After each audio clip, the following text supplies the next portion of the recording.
सुबह का समय। गांव का एक छोटा सा घर, जिसके आंगन में तुलसी का एक पेड़ लगा था। चिड़ियों की चहचहाहट के बीच घर की छोटी बहू गीता झाड़ू लगा रही थी। बड़ी बहू सीता बरामदे में बैठी चाय पी रही थी। बूढ़ी माँ तुलसी पर जल चढ़ा रही थी। सारा घर का काम मुझसे ही क्यों कराया जाता है? ना कोई मदद, ना कोई मान। मेरा तो जीना हराम कर रखा है। तू तो काम में लगी रहती है गीता। तुझे काम किए बिना चैन ही नहीं आता। आपकी तरह नहीं हूँ जो पूरे दिन बस आराम ही करना चाहती है। अरे गीता, जुबान संभाल कर बात कर। बड़ी बहू से इस तरह बात करते शर्म नहीं आती? माँ जी, मैंने कुछ गलत नहीं कहा, बस मन में था तो निकल गया। घर का पुराना रसोई घर, जहाँ रमा अकेले खाना बना रही थी। सुबह से अब तक एक पल भी नहीं बैठी। माँ जी को तो बस बड़ी बहू में ही दीवी दिखती है और मैं तो बस नौकरानी बनकर रह गई हूँ। तभी गीता का पति अमन रसोई में आता है। गीता, कुछ मदद कर दूं? नहीं जी, आप तो बस मजदूरी करने जाने की तैयारी कीजिए, जैसा कि आपकी घरवाली चाहती हैं। मैं कर लूंगी घर का काम अकेली। गीता, माँ को कुछ समझाना मुश्किल है।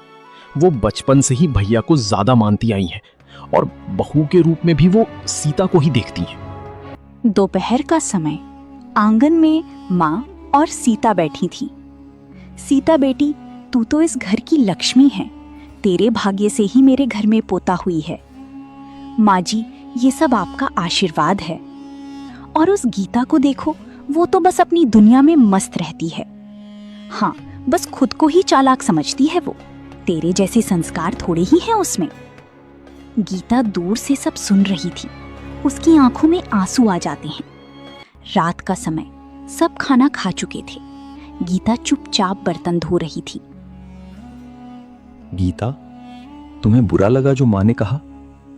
देखो, मैं माँ की तरफ से माफी मांगता हूँ। नहीं अमन जी, अब तो आदत सी हो गई है, लेकिन दर्द तो होता ही है ना। गीता, हम अभी कुछ बदल तो नहीं सकते, पर मैं हमेशा तुम्हारे साथ हूँ। बहू अमन को समझा दो कि गीता को ज्यादा सिर चढ़ाना ठीक नहीं। औरतों को उनकी जगह पता होनी चाहिए। आप चिंता ना करें माँ जी, मैं सब संभाल लूंगी।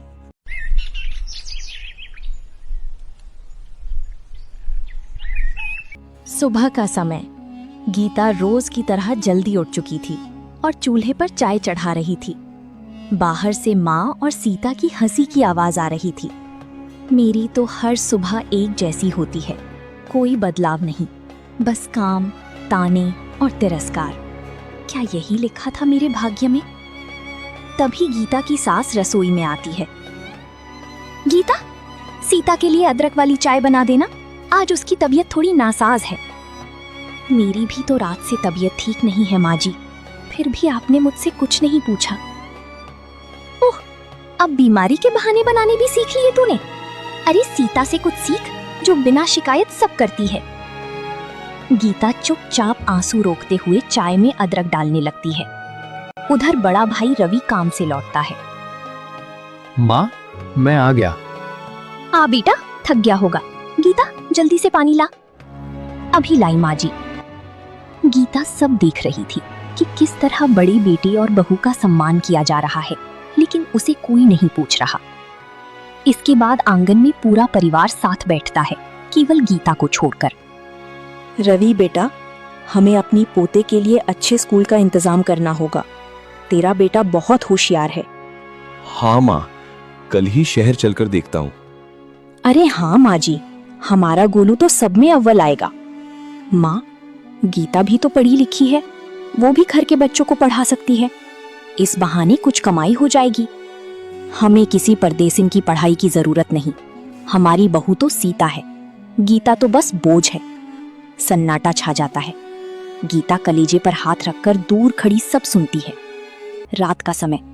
अमन और गीता अपने कमरे में बात कर रहे थे। गीता, मुझे शर्म आती है कि मैं तुम्हारा पति होकर भी मैं कुछ नहीं कर पाता। ऐसा मत कहिए, आप ही तो मेरी सबसे बड़ी ताकत हैं। आप हैं तभी मैं सह पा रही हूँ। एक दिन सब बदलेगा गीता, बस थोड़ा धैर्य रखो। धैर्य की भी एक सीमा होती है। शाम का समय। अपने कमरे में माँ बिस्तर पर लेटी थी। आज उसके हाथ कांप रहे थे, चेहरा पीला पड़ चुका था। गीता उनके पास बैठकर उनका सिर दबा रही थी। माँ जी, आज आप बिल्कुल भी ठीक नहीं लग रही हैं। चलिए अस्पताल चलते हैं। नहीं, जरा सी थकान है। सीता से कहो तुलसी का काढ़ा बना दे। मैं बना लाती हूँ माँ जी, लेकिन मुझे लगता है अब देरी नहीं करनी चाहिए। तभी अमन कमरे में आता है। गीता ठीक कह रही है माँ, आपकी हालत ठीक नहीं है। मैं भैया को बुलाता हूँ। रवि भी बूढ़ी माँ के पास आ जाता है। क्या हुआ माँ को? रवि जी, अचानक से माँ के हाथ पैर ठंडे हो गए हैं और इन्हें सांस लेने में भी तकलीफ हो रही है। चलो देर मत करो, गाड़ी निकालो अमन, माँ को तुरंत अस्पताल ले चलते हैं। दोनों भाई माँ को लेकर अस्पताल पहुँचते हैं। अस्पताल का इमरजेंसी वार्ड। डॉक्टर माँ को स्ट्रेचर पर लेकर अंदर ले जाते हैं। दोनों भाई बाहर बेचैन खड़ी थी। गीता और सीता पास में चुपचाप बैठी थी। आप बहुत देर से लाए हैं। इनकी हालत पहले ही बहुत बिगड़ चुकी थी। इन्हें कार्डियक अटैक हुआ था। क्या मतलब डॉक्टर साहब?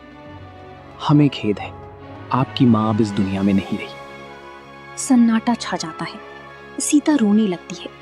गीता की आंखों से भी आंसू बहती हैं, लेकिन वो संयमित रहती है। माँ ऐसे कैसे चली गई? मैं तो उन्हें अपनी बेटे के स्कूल एडमिशन के लिए अपने साथ शहर ले जाने वाला था। माँ को कभी खुद की चिंता ही नहीं थी। वो हमेशा किसी और की चिंता में ही लगी रहती। इसके बाद दोनों भाई और गांव के कुछ बुजुर्ग मिलकर बूढ़ी माँ का अंतिम संस्कार कर देती हैं। शाम को कुएं पर गांव की औरतें आपस में बात कर रही थी। अरे तूने देखा, गीता तो उनके लिए सब कुछ करती थी, फिर भी बूढ़ी माँ ने सीता को सिर पर चढ़ा रखा था। जब भाग्य फूटे हो तो अपना भी पराया हो जाता है। अब ये सच आज तक किसी से छुपा है? घर पर अमन और गीता आपस में बातें कर रही थी। गीता, तुमने माँ को आखिरी समय तक नहीं छोड़ा। उन्होंने तुम्हारे लिए कभी कुछ अच्छा नहीं कहा, फिर भी तुम माँ को इतना अच्छा समझती हो। मैंने माँ को माँ की तरह चाहा, पर उन्होंने मुझे बेटी की तरह नहीं। फिर भी मैं अपनी इंसानियत नहीं खो सकती थी।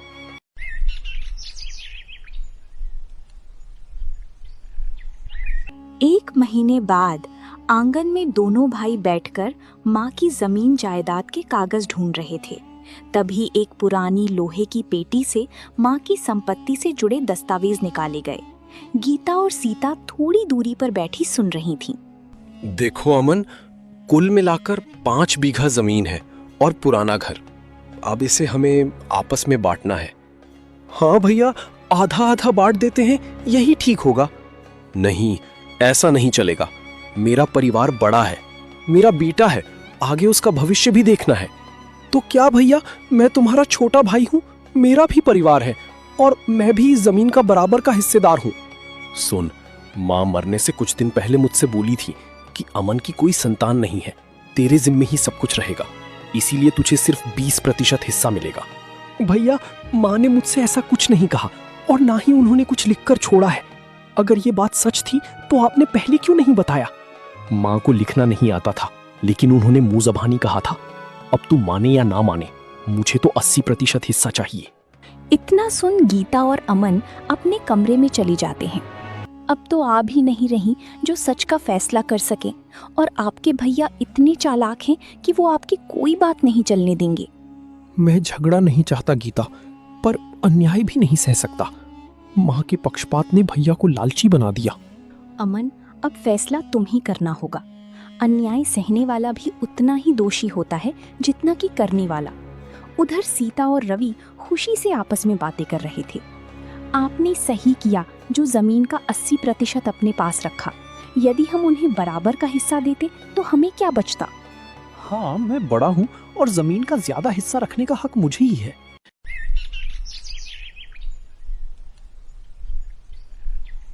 सुबह का समय। अमन और गीता अपने 20% हिस्से की छोटी सी जमीन पर खड़े थे। दोनों के हाथों में पीठ की थैली थी। सामने की ओर रवि का बड़ा खेत फैला हुआ था।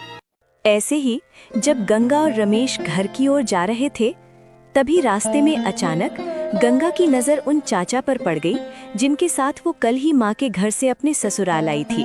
अरे चाचा जी, आप यहाँ? और चाचा जी, आप इस तरह उदास खड़े क्यों हैं? अरे बेटी, अब तुझे क्या ही बताऊं। जब से वो रिक्शा चलने लगा है ना, तब से बैलगाड़ी में जाने के लिए सवारी ही नहीं मिलती। आज तो अभी तक एक भी सवारी नहीं मिली। घर में थोड़ा सा भी राशन नहीं बचा है। यही सब सोचकर मन बहुत उदास हो गया है। अब हम जैसे गरीब लोग तो वो नया रिक्शा खरीद भी नहीं सकते। अरे भाग्यवान, ये चाचा कौन है? मैंने तो इन्हें पहचाना नहीं। अरे जी, कल जब मैं घर आ रही थी तब इन्हीं चाचा जी ने अपनी बैलगाड़ी में मुझे घर तक छोड़ दिया था। अच्छा, वैसे भाग्यवान, इनकी हालत देखकर मुझे बहुत बुरा लग रहा है। और जैसा इन्होंने बताया कि आज इनके घर में थोड़ा सा भी राशन नहीं है, तो क्यों ना हम जो सामान अपने घर के लिए लाए हैं उसमें से इन्हें दे दें। इससे इनकी मदद भी हो जाएगी और हमारे लिए थोड़ा सा सामान रख लेंगे। अरे जी, आपने तो बिल्कुल मेरे दिल की बात कह दी। चलिए हम अपने सामान में से इन्हें कुछ सामान दे देते हैं। चाचा जी, क्या आपके पास थैला है? आप हमारे सामान में से कुछ सामान ले लीजिए। हाँ बेटी, मेरी बैलगाड़ी में हमेशा एक थैला रखा रहता है। चाचा जी के ऐसा कहने पर गंगा ने अपने थैला से कुछ सामान निकाला और आदरपूर्वक चाचा जी को दे दिया। बेटी, तुम दोनों का दिल सच में बहुत बड़ा है। तुम दोनों का दिल से बहुत बहुत शुक्रिया। अगर आज तुम लोगों ने मेरी ये मदद ना की होती तो शायद आज घर पर सभी को बिना खाए ही रहना पड़ता। तुम दोनों का एक बार फिर से बहुत बहुत धन्यवाद। अरे चाचा जी, धन्यवाद की कोई जरूरत नहीं है, ये तो हमारा फर्ज है। वैसे चाचा जी, अब हम चलते हैं, आप अपना ख्याल रखिए। ऐसा कहकर गंगा और रमेश अपने घर की ओर चल पड़े।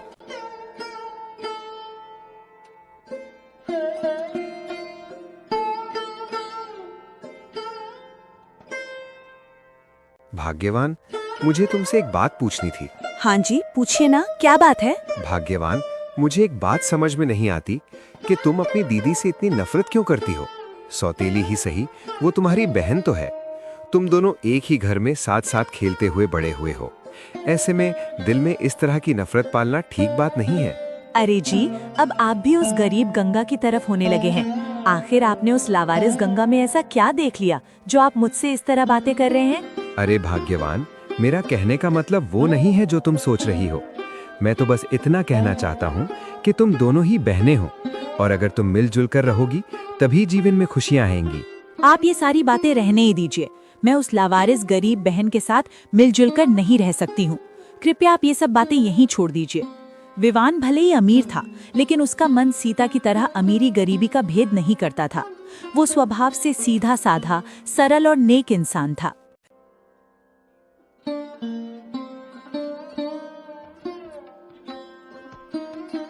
रामलाल अकेले चारपाई पर हाथ बांधे बैठे थे और मन ही मन खुद से बातें कर रहे थे।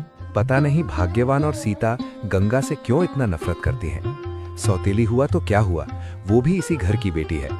आज जो मैंने बाजार जाते देखा, उसके बाद तो सीता ने हद ही कर दी। सबके सामने बाजार में अपनी दीदी से वैसा व्यवहार कौन करता है भला। अब ऐसे और नहीं चलेगा। मुझे रमेश से मिलकर अच्छे से बात करनी पड़ेगी। इसी तरह रामलाल जब खुद से बातें कर रही होती है, तभी माया उनके पास आ जाती है और उनसे कहती है, अरे जी, ऐसे अकेले अकेले बैठकर इतना क्या सोच रहे हैं आप? नहीं भाग्यवान, कुछ नहीं। वैसे मैं सोच रहा हूँ कि कल एक बार गंगा के घर होकर आऊं। उस दिन भी बेटी गंगा मेरे पहुंचने से पहले ही चली गई थी, इसलिए उसे ठीक से मिल नहीं पाया। रमेश से भी मिले हुए बहुत दिन हो गए हैं, तो कल एक बार जाकर आऊंगा। वाह, उस लावारिस के घर जाने का तो आप सोच रहे हैं, लेकिन मेरी बेटी सीता के घर भी तो आप जा सकते हैं। भाग्यवान, मुझे इस समय कोई बहस नहीं चाहिए। कुछ बातें दिमाग लगाकर भी सोचा करो। उस दिन मैंने सीता और विवान को खाना वाना खिलाकर अच्छे से घर के लिए रवाना किया था, लेकिन गंगा से जाते वक्त मिल भी नहीं पाए। खैर, ये सब तुम्हें कहकर भी कोई फायदा नहीं। अगर खाना बन गया हो तो चलो दोनों मिलकर खा लेते हैं। रामलाल के ऐसा कहने पर माया ने कुछ नहीं कहा और दोनों खाना खाने रसोई में चले गए।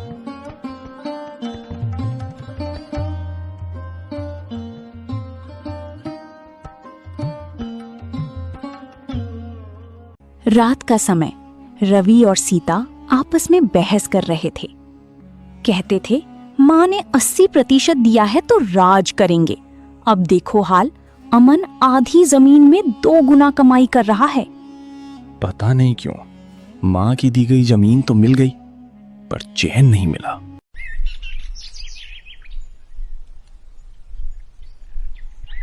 गांव के कुछ बुजुर्ग और किसान लोग पीपल के पेड़ के नीचे बैठकर बातें कर रहे थे। अरे भाई, इस बार तो अमन ने कमाल कर दिया। इतनी कम जमीन में इतनी बढ़िया धान की फसल, मानो खेत में सोना उगाया हो। सच कह रहा है अमन, हम लोगों की तो 8-8 बीघे की फसल भी उसके सामने फीकी लग रही है। लगता है उसने जैविक तरीका अपनाया, खाद भी खुद बनाई और समय पर खेत की देखभाल की। उसकी मेहनत रंग लाई। अमन भाई जैसे लोग ही गांव का नाम रोशन करते हैं। कुछ साल बाद अब अमन के पास आधुनिक ट्रैक्टर, ट्यूबवेल और एक गोदाम था। अमन ने अब कई गुना जमीन बढ़ा ली थी। गीता एक रजिस्टर में हिसाब लिख रही थी। अमन एक व्यापारी से मिलकर लौटता है। गीता, इस बार की फसल ने हमारी मेहनत को 4 गुना कर दिया। मैंने गांव के पास की 2 बीघा जमीन और ले ली है। ये तो बहुत खुशी की बात है अमन जी। ईश्वर की कृपा और आपकी मेहनत रंग लाई है। माँ के जाने के बाद हमने बहुत सहा, पर अब सब कुछ ठीक हो गया। रात का समय, घर में सन्नाटा था।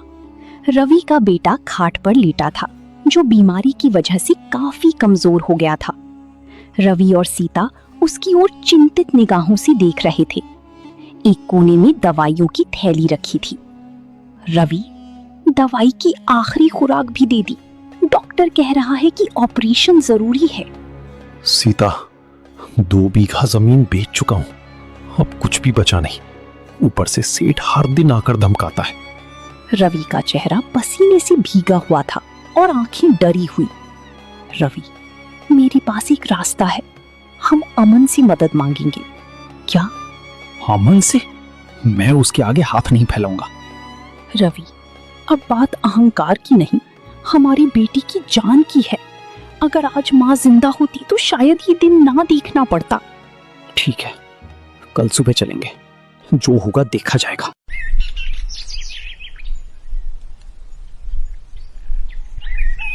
अगली सुबह अमन और गीता तुलसी में पानी चढ़ा रहे थे। सामने रवि और सीता झिझकते हुए आते हैं। अमन दोनों को देखकर चौंक जाता है। भैया भाभी, आइए, अंदर आइए। कैसे आना हुआ? दीदी आइए, बैठिए, मैं आपके लिए चाय लाती हूँ। नहीं गीता, आज हम कुछ मांगने आए हैं। अमन, मेरी हालत तुमसे छिपी नहीं है। बेटा बीमार है और इलाज जरूरी है। 2 बीघा जमीन बिक चुकी है। अब बस वो बची है जिसे कभी मैंने माँ के बहाने तुमसे छीन लिया था। भैया, आप बैठिए। ये घर भी आपका है और हम भी। कहिए, कितना चाहिए? अमन, सेठ रोज धमका रहा है। कहता है अगर मेरे पैसे वापस नहीं मिले तो जमीन पर कब्जा कर लूंगा। आप चिंता मत कीजिए भैया, मैं कल ही अस्पताल का पूरा खर्च उठाऊंगा और सेठ का कर्जा भी चुका दूंगा। अमन, मैंने तुम्हारे साथ बहुत अन्याय किया, तुमसे तुम्हारा हिस्सा छीना और बदले में आज मैं खुद ठोकर खा रहा हूं। भैया, समय सबसे बड़ा शिक्षक है। जो कुछ भी हुआ वो सबक था, लेकिन हम अब भी भाई हैं और भाई मुसीबत में साथ नहीं आएगा तो कौन आएगा? उधर गीता और सीता आपस में बात कर रही थीं। गीता, हमने तुम्हें कभी नहीं समझा, पर आज जब सब छिन गया तब एहसास हुआ कि रिश्तों से बड़ा कुछ नहीं होता। दीदी, बीते दिनों को भूल जाइए। अब हमें मिलकर भविष्य के बारे में सोचना चाहिए। दोपहर का समय, अस्पताल के एक कमरे में रवि का बेटा बिस्तर पर लेटा था। उसका इलाज चल रहा था। अमन डॉक्टर से बात कर रहा था। गीता और सीता पास में बैठी थी। अब घबराने की जरूरत नहीं। बच्चे का इलाज सही समय पर हो गया। बच्चा अब धीरे धीरे स्वस्थ हो जाएगा। धन्यवाद डॉक्टर साहब, आप और अमन दोनों ने मेरे बच्चे को दूसरी जिंदगी दी है। भैया, मेरे लिए आपका झुकना सबसे बड़ा बोझ है। बस अब ये बात हमेशा याद रखिए, हम परिवार हैं। कुछ दिन बाद घर में सब मिलकर बैठते हैं। एक बड़ी चौकी पर चटाई बिछी थी। अमन, गीता, रवि, सीता और बच्चा।